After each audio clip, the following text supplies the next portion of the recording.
22 जून 1968 की वाणी चल रही थी।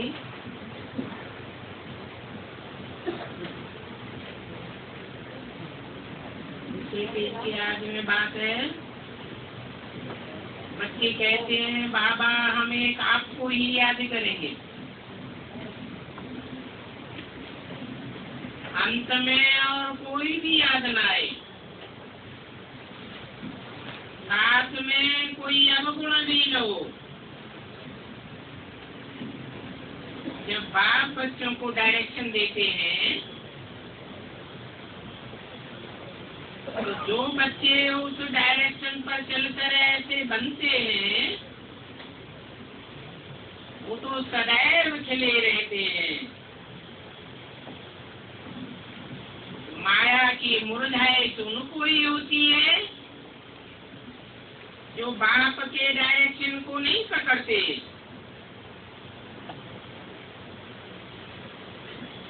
नहीं तो डायरेक्शन पर चलने वाले बच्चे कब मुरझाते नहीं हैं। तो बच्चों को ये प्रैक्टिस करनी है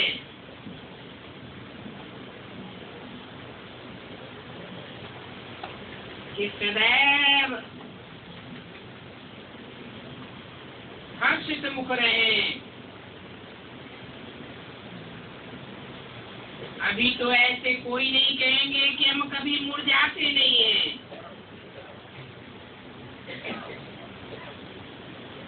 अभी तो माया सभी को कुछ न कुछ जुई हुई कर देती है। ऐसे भी है थोड़ी सी बात में रो पड़ते हैं, दुखी हो पड़ते हैं।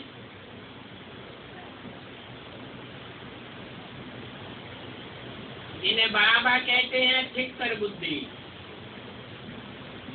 माया की थोड़ी सी ठोकर लगती है और बिखर पड़ते हैं।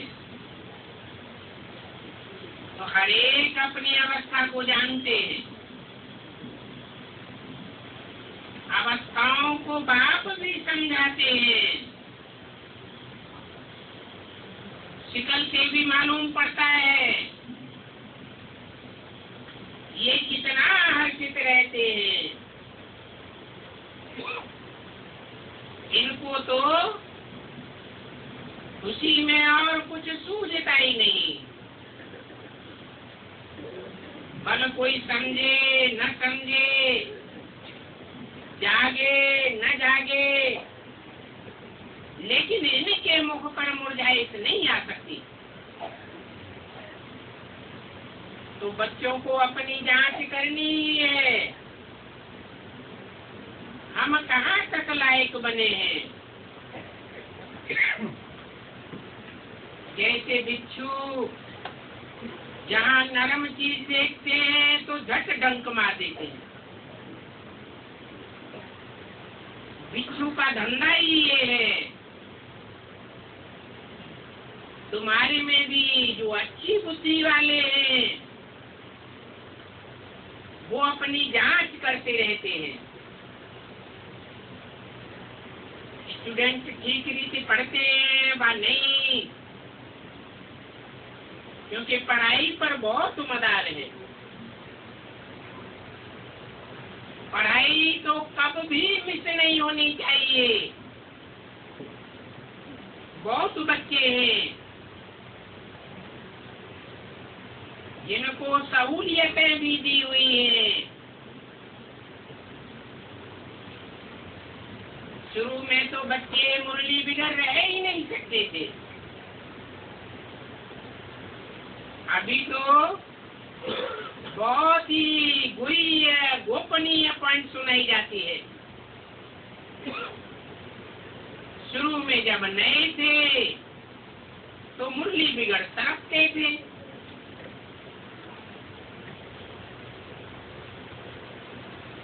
बानेलियों को मुरली पहुंचाते थे। जैन है ना मुरली में तेरी जादू।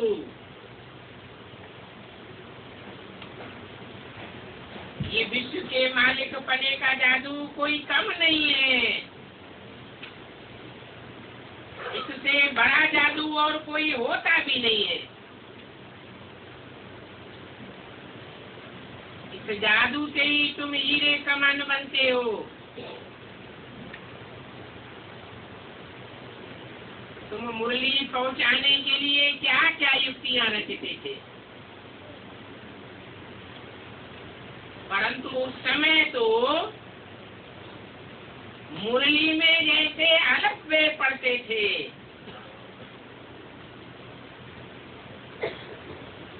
प्राइमरी की पढ़ाई थी, ABCD पढ़ते थे,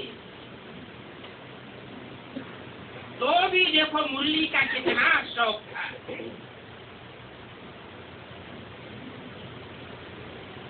बाप कहते हैं बच्चों का पढ़ाई बिगड़ क्या हाल होगा। यहाँ तो बहुत अच्छे अच्छे बच्चे हैं जो मुरली पर ध्यान ही नहीं देते हैं।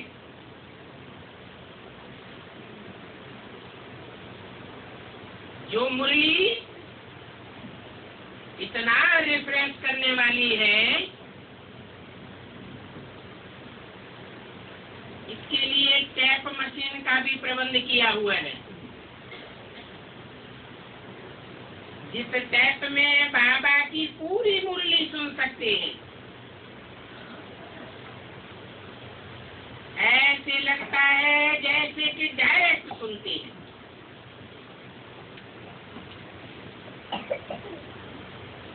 मुरली पढ़ने वाले जो शौकीन होंगे वो तो कहाँ से भी कैसे भी करके माथा मारकर मुरली जरूर सुनेंगे। अरे ऊंच से ऊंच भगवान बाप की मुरली है जो हमको विश्व का मालिक बनाती है। बाप की मुरली नहीं पढ़ेंगे तो टीचर क्या कहेंगे। उस मुरली का तो कितना रिगार्ड होना चाहिए। बाबा को तो बंदर लगता है। अच्छे अच्छे बच्चे चलते चलते ठंडे पड़ जाते हैं।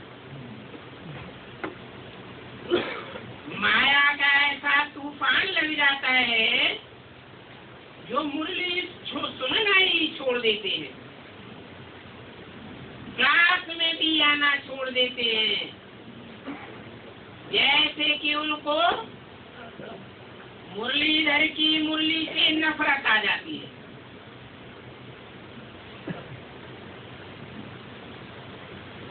कहते हैं मुरली से प्यार माना मुरलीधर से प्यार।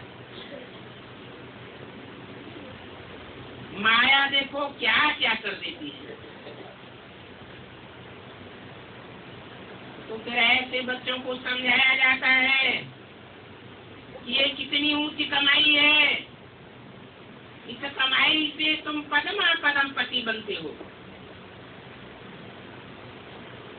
इस धन से तुम अपने को जन्म जन्मांतर के लिए बहुत आबाद करते हो।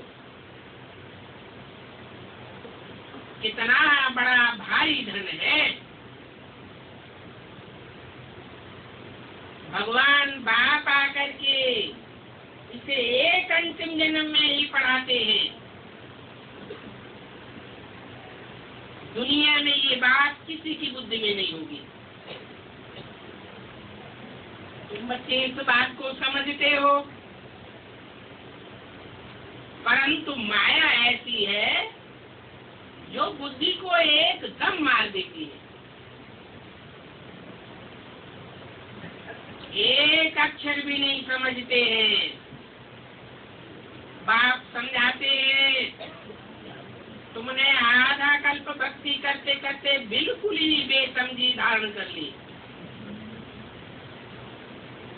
तुम ही जब सतोप्रधान देवी देवता थे तो कितने लायक थे, अभी कितने नालायक बन पड़े हो। अभी तो सुखधाम में जाने के लायक ही नहीं हो। अभी मैं आया हूँ तुम बच्चों को लायक बनाने के लिए,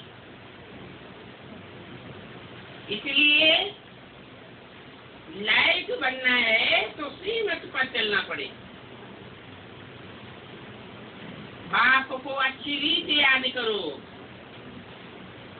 और पढ़ो, जैसे स्कूल में भी पढ़ते हो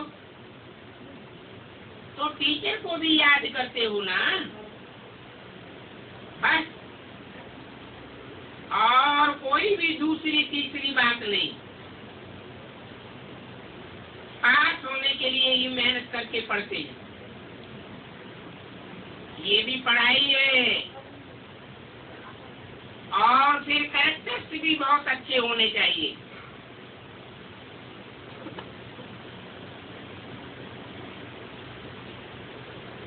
इन देवताओं के कैरेक्टर्स को मनुष्य सारा दिन गायन करते हैं। लक्ष्मी नारायण की कितनी महिमा गाते हैं,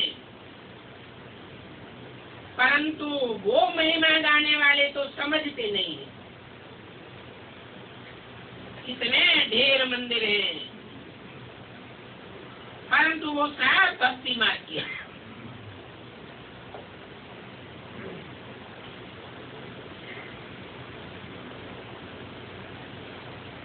भक्ति में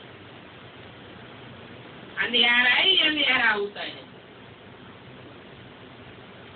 अभी भी कितने घोर अंधियारे में पड़े हुए हैं। जब तक बाप का परिचय नहीं मिला है तब तक कहेंगे अंधियारे में है। सारी दुनिया के मनुष्य इस समय अंधियारे में है, निर्धन के। इसलिए तुम सारी दुनिया के लोगों को पैगाम देते रहो, क्योंकि तुम बेहद के बाप के बच्चे हो। बोलो, बेहद का बाप कहते हैं मुझे याद करो, तो तुम्हारे विकर्म विनाश हो जाएंगे। विकर्म कहा ही जाता है विपरीत कर्मों को।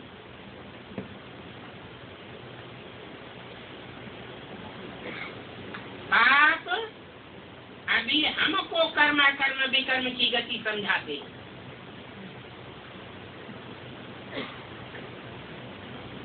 फिर मुक्ति भी है और जीवन मुक्ति भी है। तो युक्ति से सभी को पैगाम पहुंचाना है। बाबा ने कहा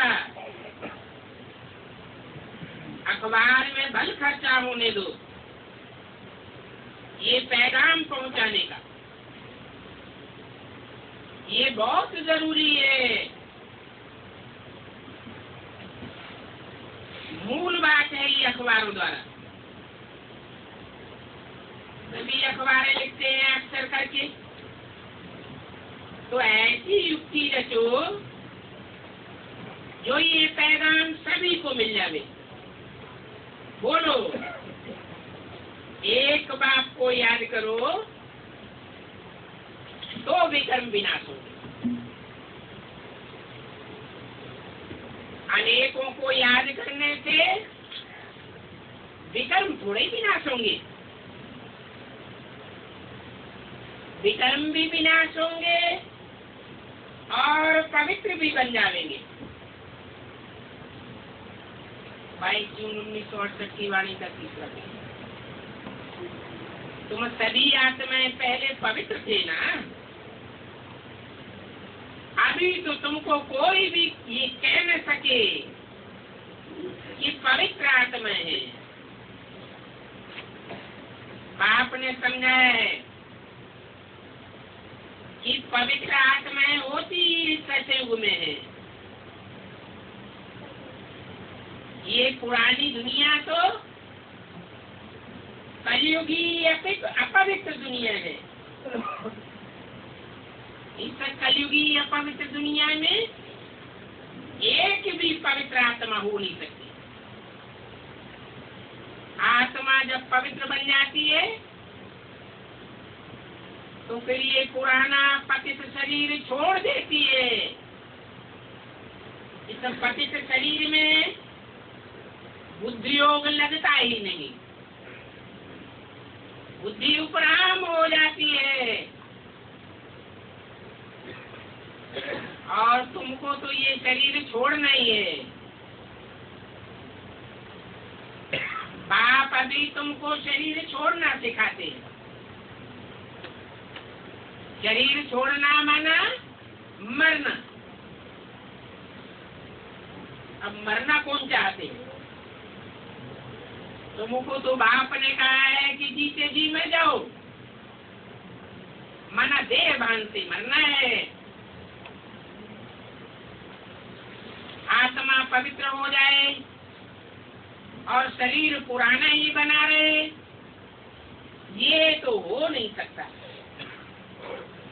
पहले पहले तुम्हारा सूक्ष्म शरीर पवित्र बनता है। आत्मा के वाइब्रेशन पवित्र बनने से शरीर सूक्ष्म बनेगा। उसको कहते हैं फरिश्ताई शरीर। बाद में फिर जब 5 तत्वों पर विजय प्राप्त होगी तो ये स्थूल शरीर भी पवित्र बनेगा। याद करते करते तुम्हारी आत्मा एकदम पवित्र हो जाएगी। तुम जानते हो कि शांति धाम से हमारी आत्माएं पवित्र ही आई थी। फिर हम जाकर के गर्भ महल में बैठे, फिर इतना इतना हमने पाठ बजाया। ये तुम्हारी बात है। और धर्मों की जो आत्माएं आती हैं वो सीधा गर्भ में प्रवेश नहीं करती,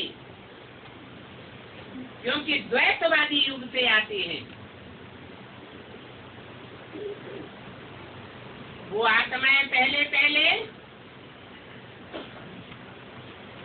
कोई मनुष्य आत्मा में आवेश करती है, जो देवताएं होते हैं। अभी तुम देव आत्माओं का चक्कर भी पूरा हुआ। फिर हम आत्माएं जाएंगी अपने धाम, वहां से फिर सुखधाम में आवेंगे। वहां सुखधाम में गर्भ महल होता है। गर्भ जेल तो द्वैतवादी युग द्वापर युग से होती है। फिर भी तुम बच्चों को पुरुषार्थ करना है ऊंच से ऊंच युग में ऊंच से ऊंचे पद पाने का। इस बात के लिए ये पढ़ाई है राजयोग की। स्वर्ग अथवा हेवन ये गाते तो सभी हैं, परंतु ये कोई नहीं जानता कि स्वर्ग की स्थापना होती तब है जब नरक का विनाश होता है। अभी नरक वैश्यालय विनाश होकर के शिवालय स्थापन हो रहा है। अभी तो सभी को वापस जाना है। तुम समझते हो अभी तो हम ये शरीर छोड़ जाए नई दुनिया में प्रिंस बनेंगे। कोई फिर ये समझते होंगे हम तो प्रजा में चले जाएंगे।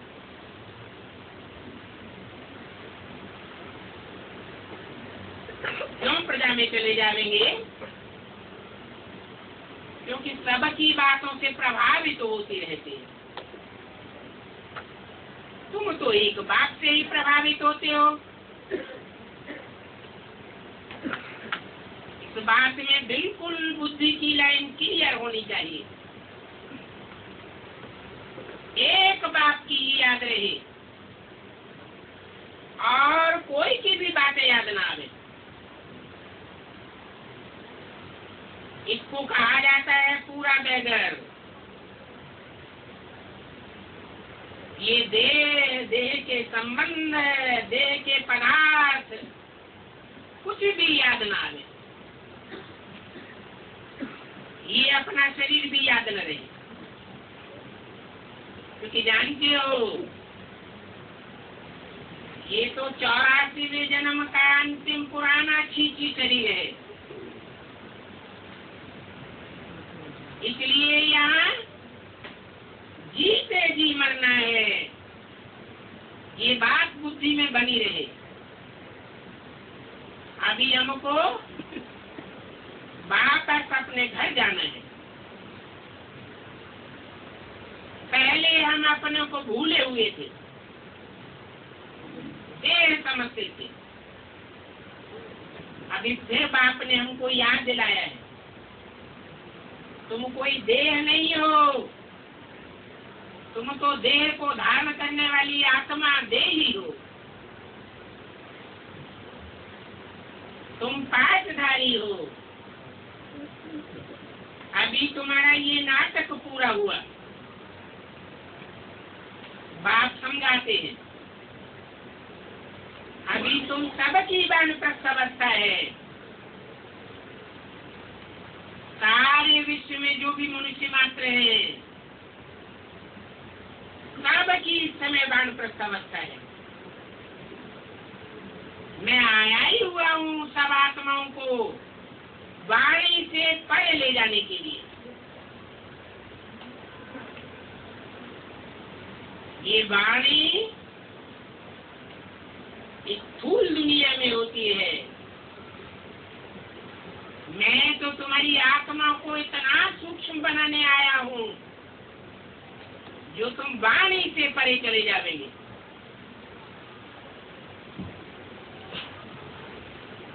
तो तुम सभी वानप्रस्थी हो।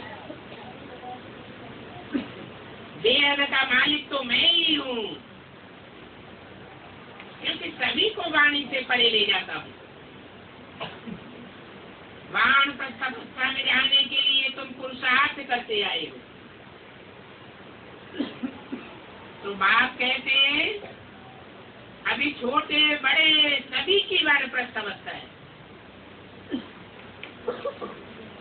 पहले तुम जानते नहीं थे कि वानप्रस्थ किसको कहा जाता है। ऐसे ही जाकर के गुरु कहते थे,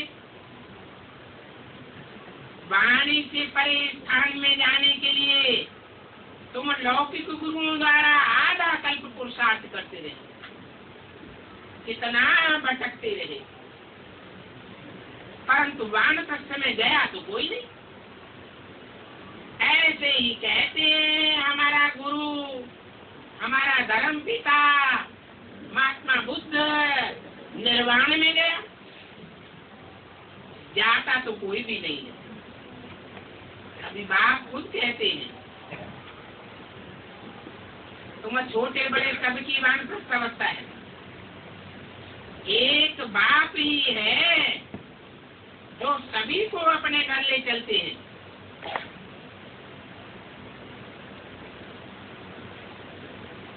तुम्हारी इस समय सच्ची वानप्रस्थ अवस्था है,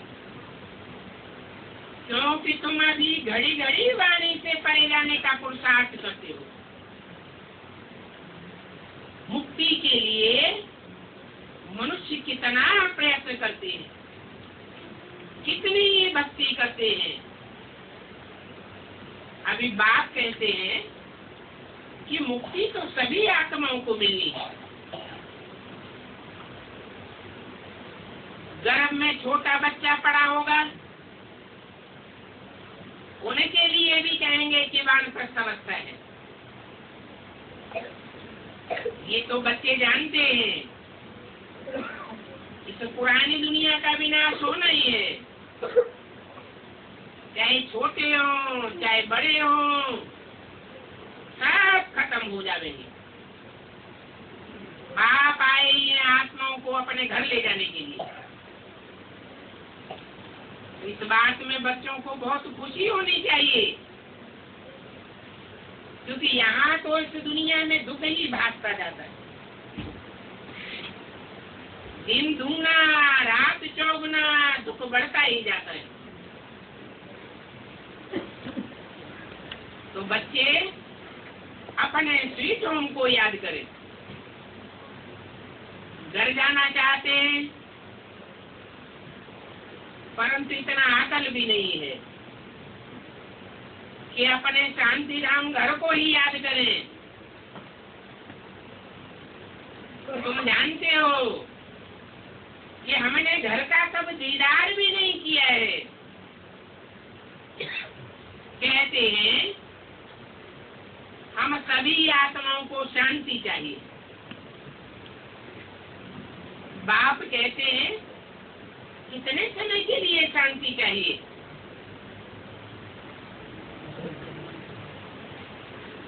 यहाँ तो हरेक को अपना पाठ बजाना ही है। इस अशांति की दुनिया में पाठ बजाते हुए कोई भी सदाकाल शांत थोड़े ही रह सकते हैं। आधा कल्प इन गुरुओं आदि ने तुमको बहुत मेहनत कराई है। मेहनत करते भटकते और ही अशांत बने। ये तो जानते हो कि जो शांति धाम का मालिक है वो सभी को आकर के ले जाते हैं, पढ़ाते भी रहते हैं। भक्ति मार्ग में तो भक्ति ही करते रहते हैं निर्वाण धाम में जाने के लिए। मुक्ति के लिए कभी भी किसके दिल में नहीं आवेगा कि हम मुक्ति को पावे अथवा जीवन मुक्ति को पावे, सुखधाम में जावे। जानते हो पहले वाणी से परे स्थान हम जरूर जावेंगे। भगवान भी प्रतिज्ञा करते हैं बच्चों से कि मैं तुम सबको घर जरूर ले जाऊंगा, जिसके लिए तुमने आधा कल्प भक्ति की है। अभी श्रीमत पर चलेंगे तो मुक्ति जीवन मुक्ति में चलेंगे, नहीं तो शांति धाम में टिकेंगे। और जाना तो शांति धाम सभी को है। कोई लंबे समय के लिए शांति धाम में पड़े रहेंगे और कोई थोड़े समय के लिए शांति धाम जावेंगे और सुख धाम में आ जावेंगे।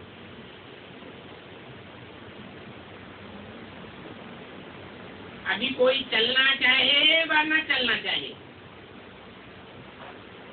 परंतु ड्रामा अनुसार शांति धाम में तो सभी को जाना है। कोई पसंद करो या न करो, मैं आया हुआ तो जरूर सभी को ले जाऊंगा। नहीं जाएंगे तो जबरदस्ती भी हिसाब किताब चुटू करा करके ले जाऊंगा। तुम सतयुग में जाते हो, बाकी सभी वाणी से परे शांति धाम में रह जाते, तो छोड़ते कोई को भी नहीं है। 22 जून 1968 की वाणी का चौथा पेज। अगर कोई नहीं चलेंगे तो उनको सजा दे करके मार पीट करके भी ले जाऊंगा। मेरा ड्रामा में पार्ट ही ऐसा है, इसलिए अभी समझाते हैं कि अपनी कमाई करके चलना अच्छा है। अपनी कमाई से परम धाम जावेंगे तो पद भी ऊंचा पावेंगे। और पहले पहले अपने घर में पांव रखेंगे। ये तुम्हारा बुद्ध रूपी पांव है, अच्छा पद मिलेगा। पिछाड़ी में जो आने वाले होंगे वो क्या सुख पावेंगे। तो बाबा सभी को कहते हैं कि जाना तो जरूर है, शरीरों को आग लगा करके बाकी सभी आत्माओं को ले चलेंगे। आत्माओं को ही मेरे साथ चलना है, शरीर तो नहीं जानेंगे। अगर मेरी मत पर सर्वगुण संपन्न 16 कला संपूर्ण बनेंगे तो पद भी बहुत अच्छा मिलेगा। तुमने बुलाया ही है कि आकर के हम सभी को मौत दो। अभी समझो कि मौत आया कि आया, बचना किसको भी नहीं है। ये छीछी शरीर कोई के भी नहीं रहेंगे। तुमने बुलाया ही है, वापस ले चलो। तो अभी बाप भी कहते हैं बच्चे, इस छीछी दुनिया से तुमको वापस ले जाऊंगा। तुम्हारा यादगार भी खड़ा हुआ है। ये दिलवाड़ा मंदिर तुम्हारा यादगार है। एक एक की दिल लेने का यादगार है। ये दिल लेने वाले का मंदिर है, जहाँ आदिदेव बैठा है।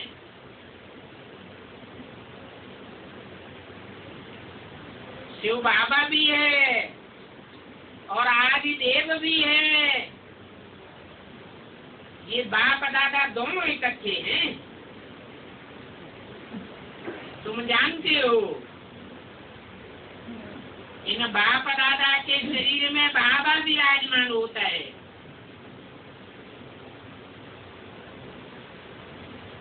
तुम वहां दिलवाड़ा में जाते हो, आदिदेव को देखते हो। तुम्हारी आत्मा जानती है ये तो बाप दादा बैठे हैं। इस समय तुम जो पाठ बजा रहे हो, इसकी निशानी यादगार ये दिलवाड़ा मंदिर है। इस मंदिर में पुरुषार्थ करने वाले पुरुषार्थी महारथी के रूप में, घोड़े सवार के रूप में, प्यादे के रूप में भी है। परंतु वो जड़ यादगार है। तुम चैतन्य यादगार बनाते हो। तुम जो बैठे बैठे चैतन्य में पुरुषार्थ करते हो, भक्ति मार्ग में उसका जड़ यादगार बनाया जाता है। ऊपर में बैकुंठ भी है। ये बैकुंठ तुम्हारी ऊंची स्टेज में जाने की निशानी है। तुम मॉडल भी देख करके आते हो। कैसा रमणीक दिलवाड़ा मंदिर है, तुम तो जानते हो कि कल्प कल्प ये मंदिर बनता है।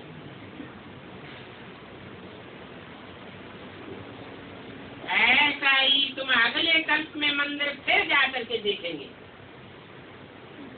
कोई कोई तो इन बातों में मुझ पड़ते हैं। ये सब पहाड़ियां आदि टूट फूट करके फिर नई कैसे बन जाएगी। परंतु ये ख्यालात नहीं आना चाहिए।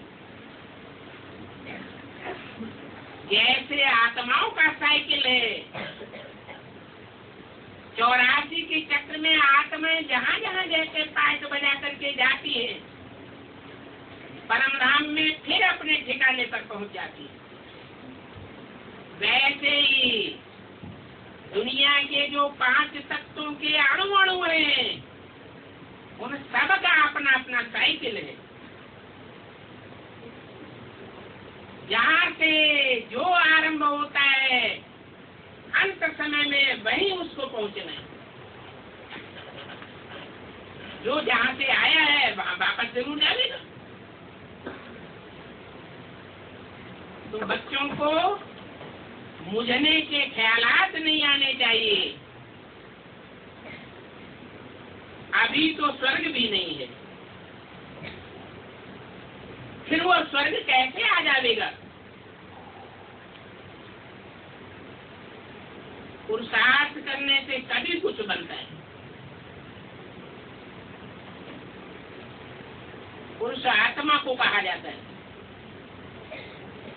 आत्मा के लिए जो मेहनत की जाती है उत्थान करने के लिए, उससे स्वर्ग बनता है। स्वर्ग बनता ही है सही स्थिति में रहने से। 5 तत्वों के चिंतन में रहने से नरक बनता है। ये शरीर 5 तत्वों का पुतला है ना, तो अभी स्वर्ग बनाने वाले भी तुम ही हो। देवताएं वहाँ स्वर्ग में स्वस्थ स्थिति में रहेंगे, कोई को देह का चिंतन नहीं होगा। अभी तुम तैयारी कर रहे हो स्वर्ग में जाने के लिए। कोई बच्चे इन बातों की उलझन में आकर के पढ़ाई छोड़ देते। बाप कहते हैं इसमें मुझने की बिल्कुल दरकार नहीं है, वहाँ तो सभी कुछ हम अपना ही बनावेंगे, बिल्कुल नया बनावेंगे। वो दुनिया ही सतो प्रधान होगी। नाम ही है बैकुंठ। वहाँ के फल फूल आदि सभी देख करके आते हैं। सोमरस पीते हैं सूक्ष्म वतन में तो, अथवा मूल वतन में तो कुछ भी नहीं है। ये सभी कुछ बैकुंठ में है। वो वर्ल्ड की हिस्ट्री जाग्राफी रिपीट होनी है, तो ये निश्चय तो पक्का होना चाहिए।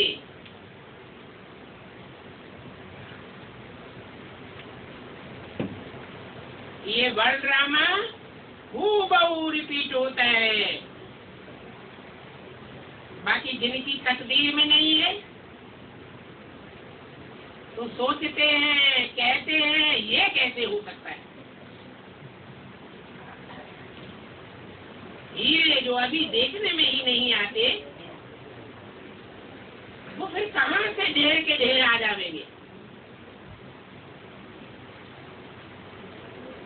हम इतने पतित बन पड़े हैं, फिर हम पूजी देवी देवता कैसे बन जाएंगे। बाप कहते हैं ये तुम्हारे ही द्वारा खेल बना हुआ है।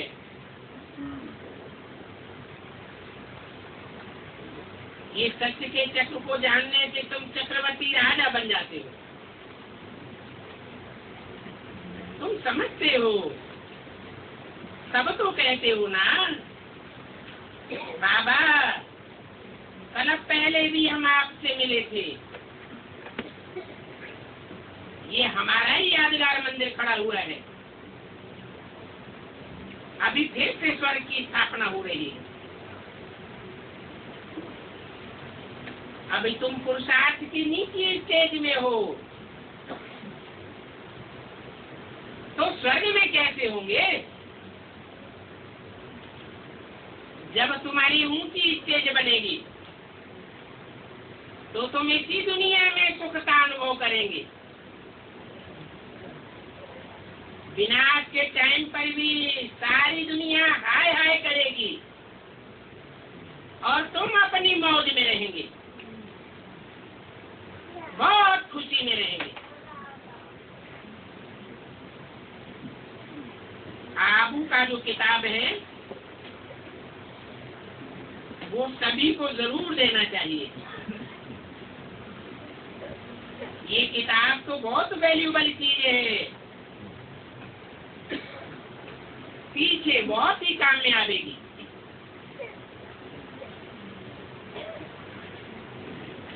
पीछे क्यों काम में आवेगी? क्योंकि अभी तो दिलवाड़ा मंदिर जैसी तुम्हारी अवस्था ही नहीं बनी है। तुम्हारा चैतन्य मंदिर जब बनेगा तो ये किताब बहुत काम में आवेगी। ये जो तुम्हारा चित्र है इसमें कमाल है, कितना रुचि से आकर के देखते हैं। वो तो जड़ मूर्ति है, तुम तो चैतन्य मूर्ति बनाते हो।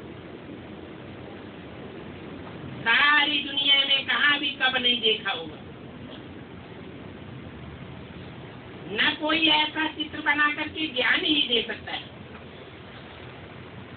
काफी भी कोई कर नहीं सकता। ये चित्र तो खजाना है जिससे तुम पद्मा पदम भाग्यशाली बनते हो। तुम समझते हो हमारे कदम कदम में पदम है। हम श्रीमत के अनुसार जो भी बुद्ध रूपी पांव का कदम बढ़ाते हैं उसमें हमारी पदमों की कमाई होती है। ये पढ़ाई का कदम है। जितना जितना जो योग बल की पढ़ाई पढ़ेंगे, राजयोग है ना, जितना पढ़ेंगे उतना पदम प्राप्त करते रहेंगे। ऐसा भी होगा तुम फुल फोर्स में पुरुषार्थ करेंगे और दूसरी ओर माया भी फुल फोर्स में आवेगी। तुम जानते हो कि तुम नंबरवार इस समय श्याम सुंदर बन रहे हो। जब तुम सदगति में थे तो तुम सुंदर थे, दुर्गति में जाते हो तो श्याम बन जाते हो। सुंदर थे तो गोल्डन एज थी, अभी तुम्हारी मनसा में गोल्डन एज और आयरन एज की शूटिंग होती रहती है। कलयुगी स्टेज में हो, तमो प्रधान स्टेज में हो तो समझो कि हम श्याम हैं, आयरन एज में है। दुनिया की हर एक चीज ऐसी होती है। यहाँ तो ये धरती भी कलराची हो गई है। वहां तो फर्स्ट क्लास धरनी होगी।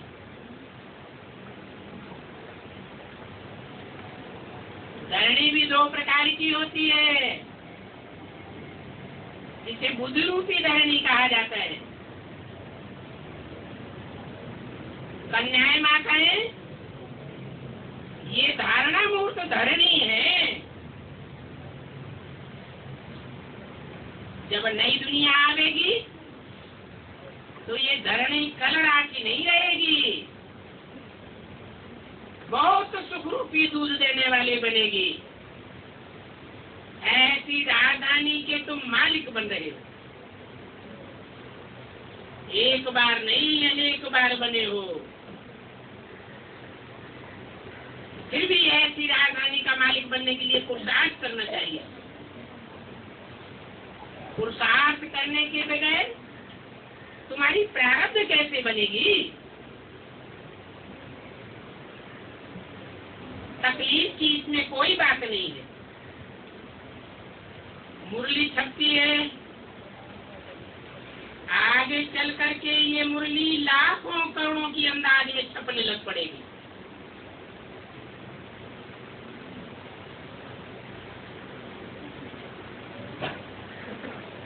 तो पढ़ने वाले कितने होंगे?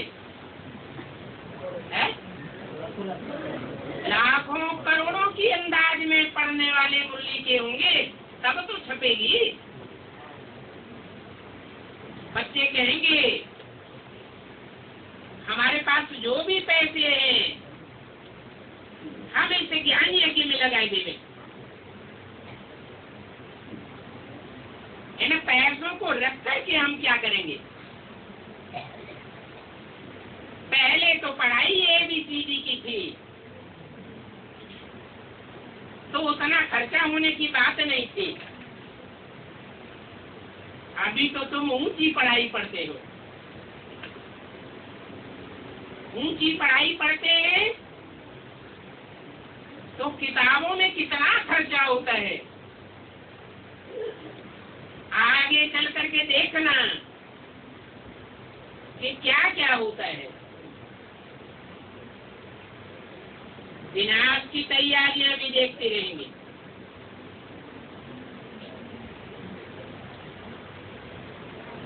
धीरे धीरे रिहर्सल होती रहेगी,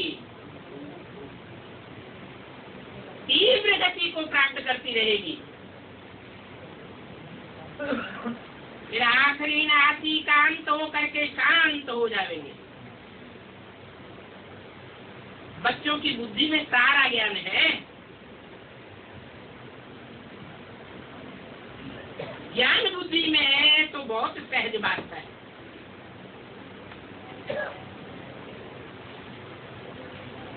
इसके लिए सिर्फ बाप को याद करना है।